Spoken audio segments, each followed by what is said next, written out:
Welcome back to the Daily Poem here on the Close Reads Podcast Network. I'm David Kern. Today is February 19th, 2020. And before I get into today's poem, which is by William Carlos Williams, I wanted to let you know that we have chosen winners for the most recent competition, the illustration competition that we did. I wanted to apologize that it's been a little bit later than usual. But those winners have been announced. You can go to closereads.substack.com to see the announcement, or head over to @closereadspods on Instagram to see the announcement there as well. So we'll post some of those winning illustrations on the page with a note to the young winners. But we chose 4 winners from the different age groups, and we were really impressed with everything that got sent in. So we'll have a new competition coming soon. But congratulations to those winners, and thanks so much to everyone who participated. Again, it's closereads.substack.com to see the posting, or @closereadspods on Instagram. Well, today's poem is by William Carlos Williams, as I said. He was an American poet and a doctor, actually, who lived from 1883 to 1963. And the poem that I'm going to read today is called The Term. It goes like this. A rumpled sheet of brown paper about the length and apparent bulk of a man was rolling with the wind slowly over and over in the street as a car drove down upon it and crushed it to the ground. Unlike a man, it rose again, rolling with the wind over and over to be as it was before. I first discovered or ran across this poem in a book called The Poetry of William Carlos Williams of Rutherford. It's by Wendell Berry. Many of you who are listening know of my appreciation, my affection for Wendell Berry and his work, and his poetry, his essays, and his fiction. And I wanted to actually share with you some of his comments on this poem, because first of all, they would do a better job than what I could do, and second of all, they talk about poetry in a general way, in a way that I think is important and worth sharing with you. It won't take me too long, so I'll just read some of his comments here. And again, this is from The Poetry of William Carlos Williams of Rutherford by Wendell Berry, and it's available wherever books are sold, certainly on Amazon, and it's from Counterpoint Press. That's the publisher, Counterpoint.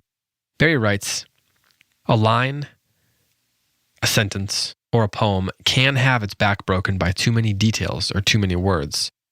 There is pleasure, and there is beauty too, in any work accomplished with an exacting sense of enough." He goes on, "It is easy to see how an unwary young imitator could mistake this poem for free verse, simple and easy. It certainly is not pretentious. Nobody could call it magnificent.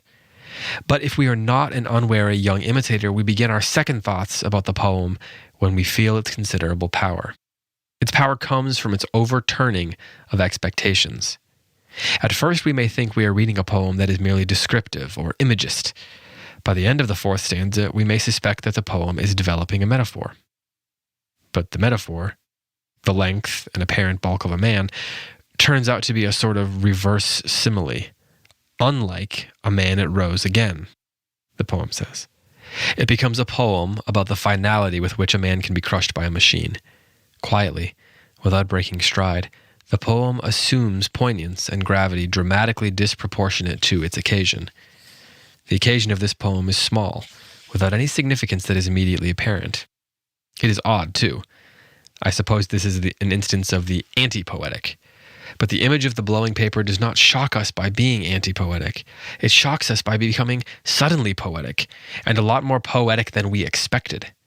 What the unwary imitator needs to see is that the poem's sudden access of power is made possible by its strict economy, which may register on our senses at first merely as unpretentiousness. But not a word is wasted. Excess at any point would have spoiled everything. The short lines involve a considerable risk, for each must contribute substantially to the poem in only 2 or 3 words, and they must in no way obstruct its movement. This risk could hardly have been ignored by the poet. It is forthrightly addressed and is surmounted with consummate skill.